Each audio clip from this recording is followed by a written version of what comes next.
mahirap kung maging tambay din nyo. Pagkagising nyo, kakain kayo.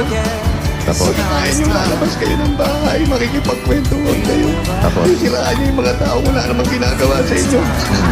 Pag nagutom ka, pagdating ng Itbulaga, kakain ka na naman. Kahit hindi gwapo, kahit na di matalino, basta't siya'y may puso, siya pa rin ay gugustuhin ko.